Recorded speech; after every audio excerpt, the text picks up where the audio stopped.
Vamos a responder aquí a una cuestión que nos han planteado algunas personas que nos han escrito con mucha preocupación en relación con una publicación en la prensa relacionada con estudios universitarios. Estamos en este momento en una situación en la que muchas personas jóvenes optan por elegir unos estudios y una formación universitaria. Y muchas de estas personas me escriben, a veces pues excesivamente preocupadas o muy preocupadas por su futuro profesional. Claro, en primer lugar, yo no puedo darles una solución a sus problemas de elección de carrera, porque esta es una experiencia absolutamente personal y diríamos que también intransferible. Quiero decir, ustedes no pueden convertirme en una persona influyente en su vida, o como suele decirse en un influencer, porque yo no lo soy. Es decir, yo tengo unos conocimientos sobre la experiencia universitaria, sobre la vida académica y profesional, pero son los míos y son los que resultan de mi trayectoria profesional. Que esto pueda resultar de referencia para algunos de ustedes es una cosa ya absolutamente personal, es una cuestión personal.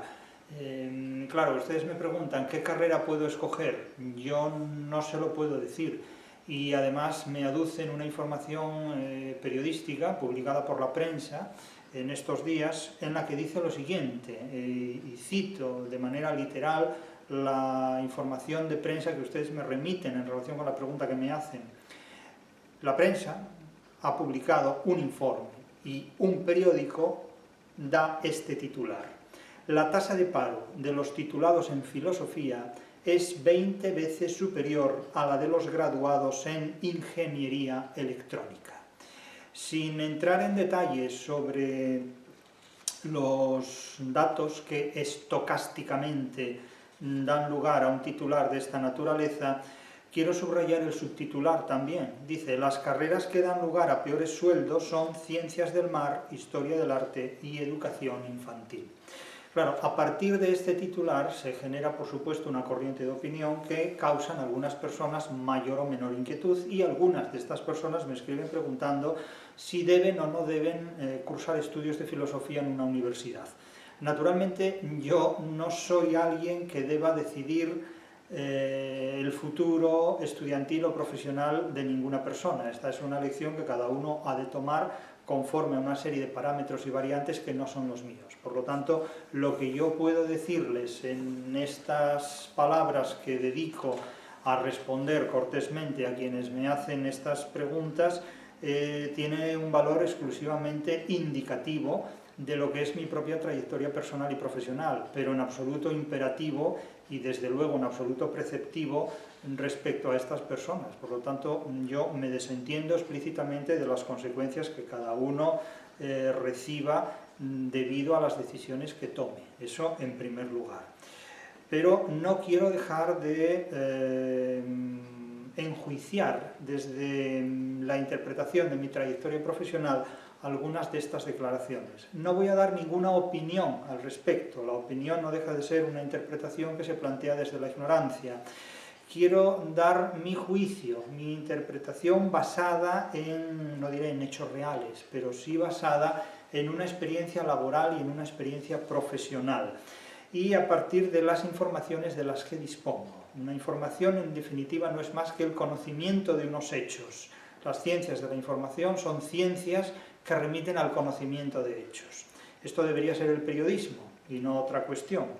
Pero dice esta información de prensa, cito: entre las primeras carreras están las relacionadas con el transporte terrestre y aéreo. Dice, con paro cero. Esta expresión es completamente inglesa y anglosajona, porque lo correcto en español es decir sin paro, no paro cero. De la misma manera que no cabe hablar de tolerancia cero, sino de intolerancia ante determinadas cosas. Las carreras son Ingeniería Electrónica con un 0,9% de desempleo, Podología con un 1%, Ingeniería Aeronáutica con un 1,6%, Telecomunicación con 1,6%, Ingeniería Biomédica y de la Salud con 1,8%, Medicina con el 2,1%, Ingeniería de Computadores 2,2%, etcétera, etcétera, etcétera, hasta Odontología con el 3,2%, que son las que tienen menos paro registrado. Y dice, entre las que tienen menor, aquí hay una errata, creo que por mayor, debería decir, entre las que tienen mayor desempleo se encuentran conservación y restauración con un 25,8% de paro, filosofía con 18,4%, literatura, yo no sé qué carreras tiene el nombre de literatura para estudiar, no lo sé exactamente, creo que son filología hispánica o filología de algún idioma, pero literatura no me consta que haya.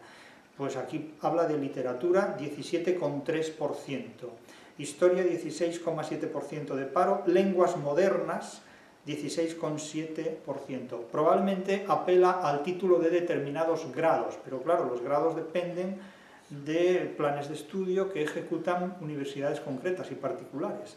Luego procede a bioquímica, bellas artes, comunicación, ciencias del mar, y a medida que avanzamos hasta llegar a arqueología, el paro va disminuyendo sensiblemente. En arqueología se situaría en el 13,3%. Pero digamos que conservación y restauración con el casi 26%, filosofía con el 18% y literatura, que no sé exactamente a qué se refiere, con 17,3%, historia 16,7% serían las más altas. Luego la noticia incurre en una serie de curiosas contradicciones, a mi juicio. Y dice, en primer lugar, el informe alerta de la excesiva proporción de graduados universitarios en relación con la estructura productiva de España. Somos uno de los países que más proporción de jóvenes con alta cualificación tiene, un 54%, mientras que la media europea es del 43%. Es decir, que lo que es un dato positivo, jóvenes con alta cualificación, habría que ver qué jóvenes y cuál es esa altura y de qué cualificación. Pero bueno, aquí se parte de una premisa que, bueno, puede ser muy discutible.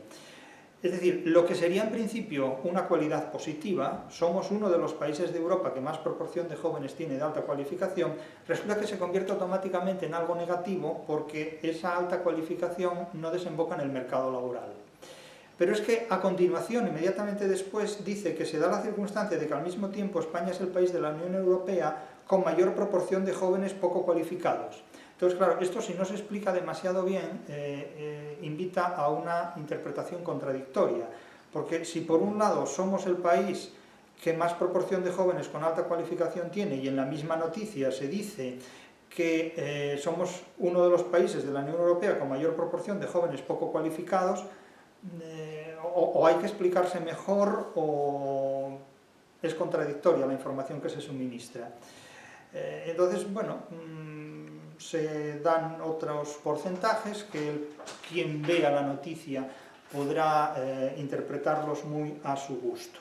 Claro, algunos de ustedes me hacen preguntas que, insisto, yo no puedo responder, porque me hacen preguntas que son erotemas, preguntas cósmicas que no tienen una respuesta inmediata. Claro, ustedes me preguntan, ¿estaría usted de acuerdo en adecuar el número de plazas a la realidad del mercado? Pero es que eso no depende de mí y no depende de mi acuerdo. Es decir, al mercado le importan muy poco los acuerdos que tomemos algunas personas, que en realidad estos acuerdos son meros actos perlocutivos, son auténticas enunciaciones. Es decir, ¿qué sentido tiene que yo diga que estoy de acuerdo o en desacuerdo con esto si yo, como un individuo absolutamente particular, o incluso profesor universitario que ha sido en su momento coordinador de un grado de lenguas extranjeras en su universidad, es decir, el poder que tiene una persona individualmente es prácticamente nulo, no tiene ningún sentido. Por otro lado, adecuar hoy el número de plazas universitarias a la realidad significa que mañana la realidad ha cambiado y nosotros seguimos sin cambiar. Es decir, es el individuo, es el ser humano en concreto, en particular, el que tiene que saber elegir qué tipo de estudios va a realizar para ejercer una actividad profesional en su vida. Es decir, el ser humano no puede esperar que las instituciones resuelvan sus problemas particulares. No puede esperar tampoco que una sociedad organizada políticamente esté organizada políticamente para resolver sus problemas particulares.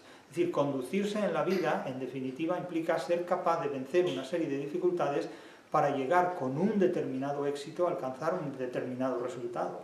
Es decir, no podemos esperar que la universidad resuelva nuestros problemas, tampoco podemos esperar que el mercado resuelva nuestros problemas, porque la solución de estos problemas depende de una interacción. depende en definitiva de la dialéctica entre un dividendo, un divisor, un cociente y un residuo. Es decir, ¿dónde queremos estar? ¿En el cociente o en el residuo? Pues eso es algo que cada uno tendrá que ver. Claro, hay gente que me pregunta, ¿estudio filosofía o qué estudio? Oiga, mire, yo no lo sé. Yo no sé ni siquiera quién es usted.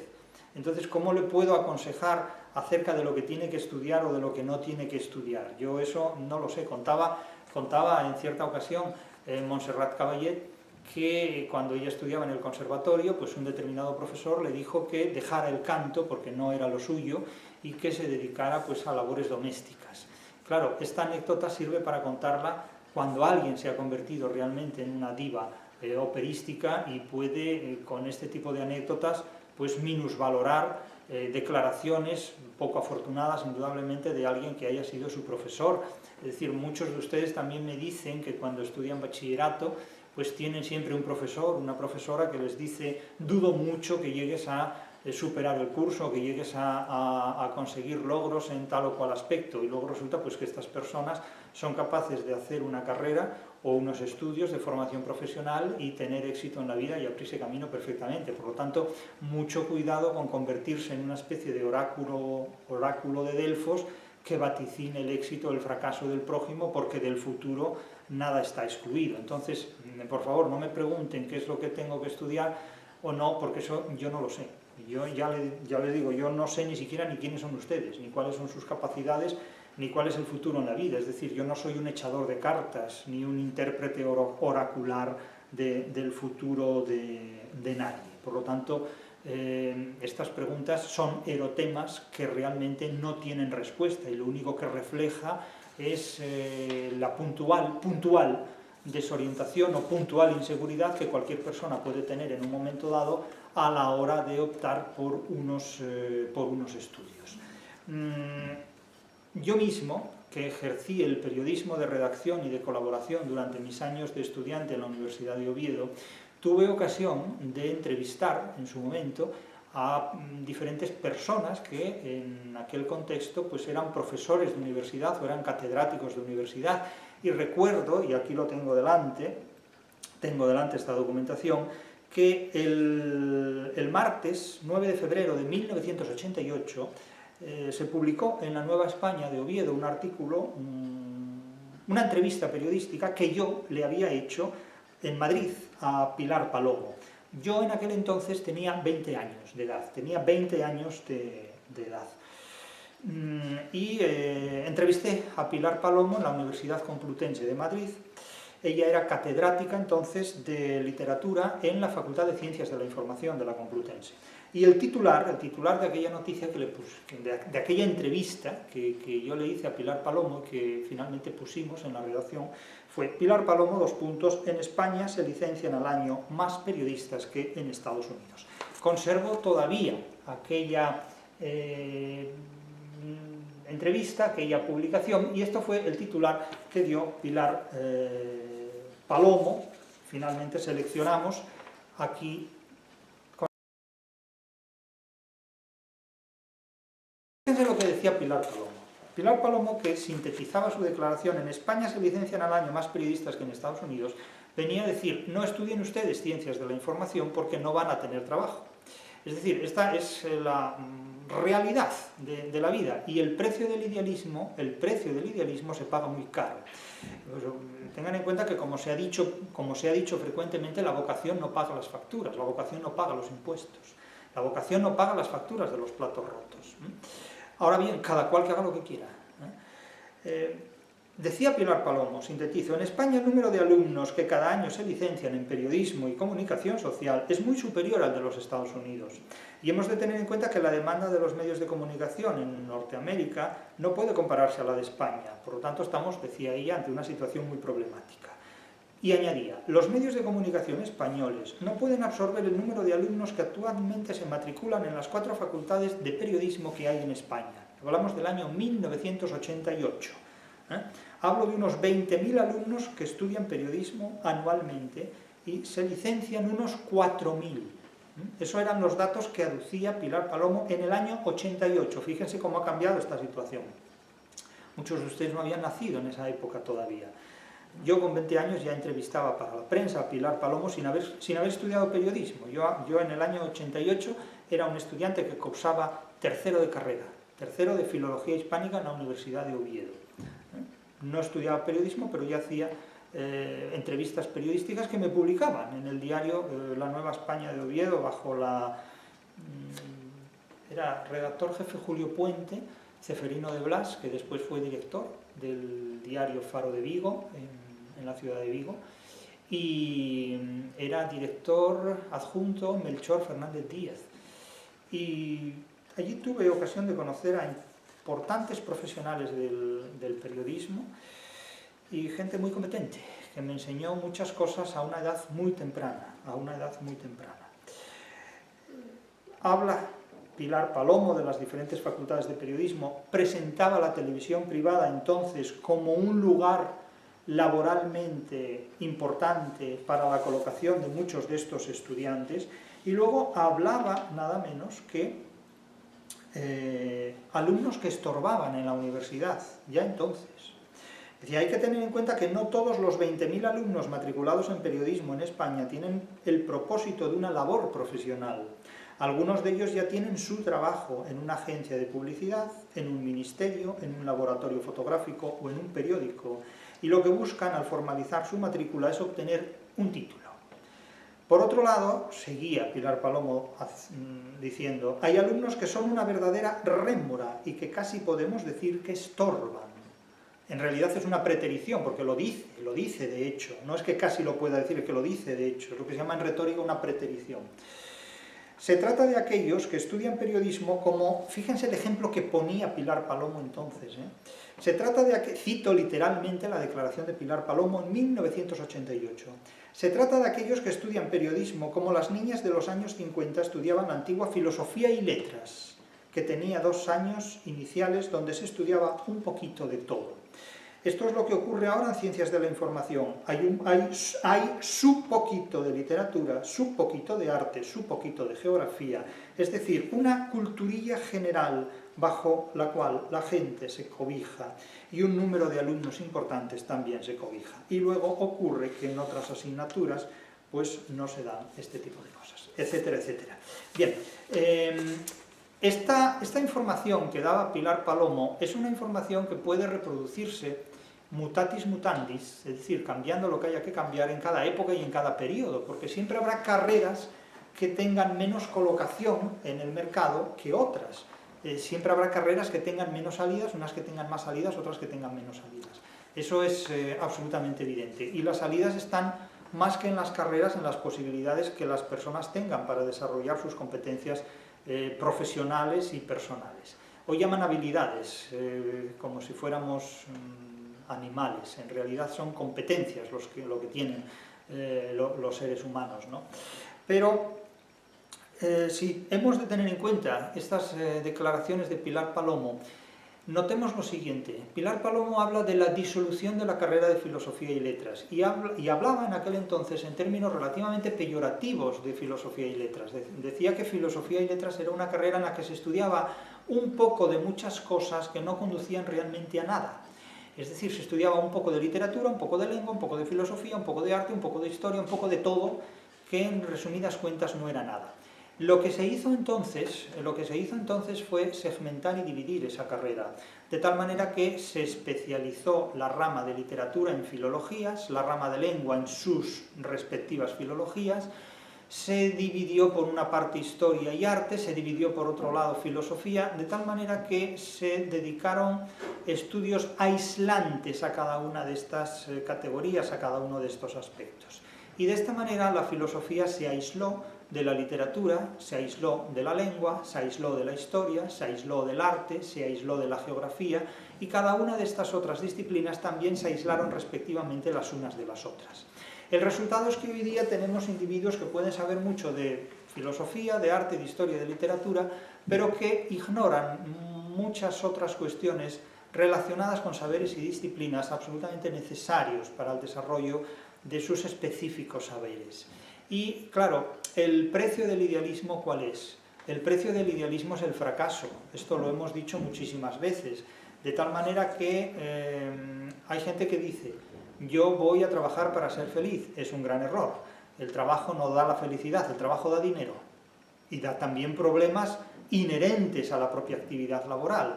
Es decir, quien no trabaja no madura. Es decir, que nadie espere alcanzar la madurez si no ha atravesado un mercado laboral y una actividad laboral. Es decir, el trabajo es una cita terrible con la realidad porque implica una relación entre colegas, entre compañeros, entre clientes, implica una interacción en la que nadie te va a defender. Es decir, trabajar supone enfrentarse a personas que van a generar un despliegue de problemas contra ti que si no estás preparado para resolverlos no podrás trabajar, indudablemente. No podrás trabajar en ningún sentido. Quien no trabaja no madura. El precio del idealismo es saber afrontar el fracaso, porque el idealismo conduce necesariamente al fracaso. Y luego, por otro lado, recuerdo siempre esta frase que Cervantes, en el capítulo, no sé si 22, de la primera parte del Quijote, dice que hay gente que se cansa en saber y averiguar cosas que una vez sabidas y averiguadas no valen un ardite ni a la inteligencia, ni a la memoria, ni al entendimiento. Es decir, que no sirven absolutamente para nada, que son los saberes inútiles. Y hemos de cuidarnos mucho con hipotecar no solo nuestra vida, sino también nuestra juventud en la adquisición de saberes inútiles o en el ejercicio de labores inútiles. El trabajo no da la felicidad, el trabajo da el dinero. Uno no trabaja para ser feliz. Para ser feliz uno se queda en la placenta de su madre, ¿no? Pero no sale de ahí, nunca. Es decir, el trabajo en definitiva nos exige un enfrentamiento tremendo y terrible con la realidad y lo único que el trabajo proporciona, en el mejor de los casos, es dinero, pero no felicidad. Es decir, si alguien busca la felicidad en el trabajo, mejor pasa por un psicólogo antes, porque en el trabajo no está la felicidad, en el trabajo está un pacto de autoengaño de uno mismo con su propia supervivencia ante la realidad. Claro, cuando dices, bueno, es que mi trabajo me gusta, ¿qué remedio te queda? Hacer de la necesidad virtud. Eso es un consuelo, es como la filosofía como forma de consuelo, eso es una terapia de grupo, de la cual Boecio sabía mucho, entre muchos otros, pero no es así.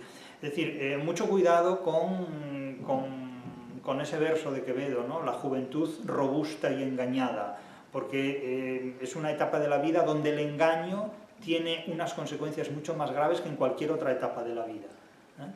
Mucho cuidado con la juventud robusta y engañada.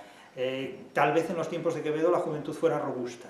Hoy día hay muchas razones para dudar de esta fuerza o de esta robustez. En todo caso, el futuro lo dirá. Ahora bien, cuando estas carreras, como la de la antigua filosofía y letras, se dividieron, hay que tener en cuenta que dividir es disolver, dividir es desintegrar. Lo que se divide termina en la disolución, termina en el desecho, termina deshaciéndose. Y eso es lo que ha ocurrido con los contenidos de esas materias. La antigua filosofía y letras se ha dividido en diferentes materias que hoy desaparecen. Es decir, la enseñanza de la literatura desaparece de la universidad y en unos años ya no se enseñará literatura en ninguna universidad. En las universidades privadas no se enseña literatura apenas y en las públicas la literatura se disfraza de cultura.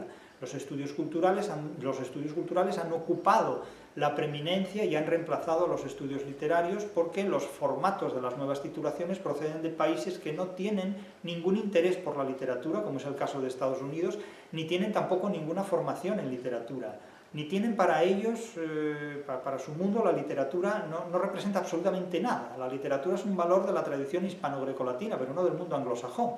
En el mundo anglosajón lo que importa es realmente el comercio, es el dinero.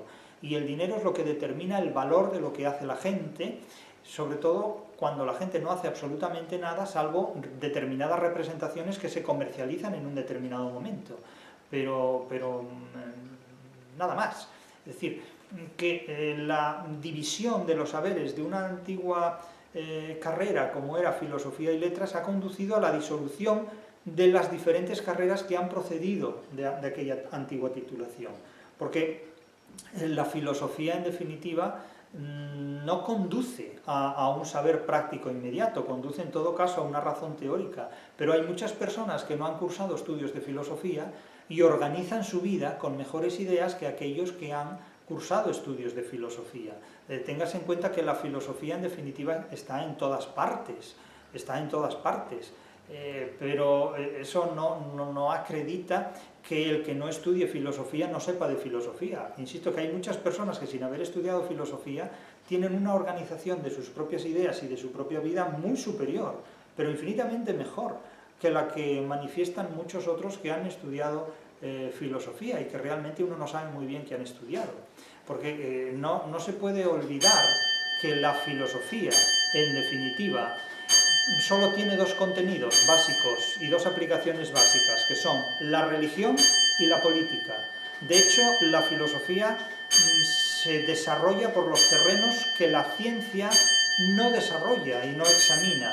Allí donde la ciencia deja su huella, la filosofía se silencia prácticamente. De hecho, los siglos donde la filosofía tuvo un mayor desarrollo fueron aquellos siglos en los que la ciencia apenas tenía nada que decir, porque no estaba lo suficientemente desarrollada como para interpretar la realidad. Es decir, cuando la ciencia habla, la filosofía calla. No le queda más remedio, pero es que la filosofía calla ante muchas situaciones, porque la filosofía calla cuando habla la literatura. Cuando habla Homero, Platón se calla. Pero es que también cuando habla Newton, Spinoza se tiene que callar. ¿Por qué? Pues porque Newton es un hombre que se hace preguntas filosóficas a las que da una respuesta científica. Y ya he dicho muchas veces que a mi juicio la filosofía en realidad muere con Newton. Porque Newton reemplaza la explicación filosófica de la realidad por la exigencia de una explicación científica que a partir del siglo XVIII ya se institucionaliza definitivamente. Es decir, el contenido de la religión, el contenido de la filosofía antes de Newton es la religión y después de Newton va a ser la política, porque la ciencia deslegitima la filosofía en muchísimos aspectos. Naturalmente podemos decir que los científicos cuando hacen filosofía tienen ocurrencias, sí, las mismas que los filósofos, exactamente igual. Exactamente lo mismo, ocurrencias tenemos todos, si lo vamos a examinar de esa manera. Ocurrencias tienen los poetas, ocurrencias tienen los veterinarios, ocurrencias tienen los gastrónomos, ocurrencias tienen los endocrinos y ocurrencias tienen los astronautas, sobre todo cuando ejercen la política, por ejemplo. Es decir, el contenido de la filosofía o fue la religión, como ocurrió en el régimen antiguo, en el antiguo régimen, antes del siglo XVIII, o es la política, como ocurre desde la edad contemporánea, en definitiva. No tiene otro contenido propio la filosofía. La filosofía es un saber, se ha dicho, de segundo grado, es decir, es un saber parasitario, es un saber que se refiere a categorías. Es decir, que más categorial que la ciencia es todavía la filosofía, porque en su pretensión de hacer referencia absolutamente a todo, en realidad se tiene que limitar a parcelas. Una filosofía de la música, una filosofía de la literatura, una filosofía de la pedagogía, una filosofía de la enseñanza, una filosofía de la matemática. Es decir, está más parcelada la filosofía que la propia ciencia. ¿Y de qué habla la filosofía? Pues de aquello que la ciencia no considera importante o deja sencillamente sin explicar porque no es científicamente pertinente. Por lo tanto, cada uno naturalmente que estudie lo que quiera y que estudie lo que le apetezca, como si quiere estudiar música. Eso es una cuestión de cada cual, o como si quiere estudiar poesía, o como si quiere estudiar, no sé, por qué los ángeles no tienen ombligo, por ejemplo, ¿no? Dado que no han nacido de madre biológica natural, no pueden tener ombligo, no tener cordón umbilical. Por lo tanto, no se olvide nunca que el éxito de la formación universitaria es en definitiva un autodidactismo encubierto, no hay más que esto. Las ciencias en realidad no necesitan la filosofía para nada, la filosofía la necesitan aquellas personas que consideren que la necesitan. Y sobre esto no hay absolutamente nada que discutir, porque sobre gustos, sobre colores, no hay imperativos, no hay preceptivas para nada. Pero a partir de los datos que proporciona esta información periodística, que es la misma que puede haber dado Pilar Palomo respecto al periodismo hace pues, tantos años, ¿no? Tantos años, ya casi más de 30 años, pues esto es lo que puedo decir a las preguntas que me hacen. ¿Qué quieren estudiar ustedes en el futuro? Eso es un problema suyo. Eso es un problema que los demás no les podemos resolver. Piensen qué quieren hacer, piensen qué saben hacer, piensen qué pueden hacer. Sitúense ustedes mismos en un futuro posible, pero los demás no somos el oráculo de Delfos, no tenemos la solución a sus problemas. Los problemas personales se resuelven enfrentándose a la realidad y descartando el idealismo, porque el idealismo no es nunca ninguna solución. El idealismo solo asegura una cosa, el fracaso.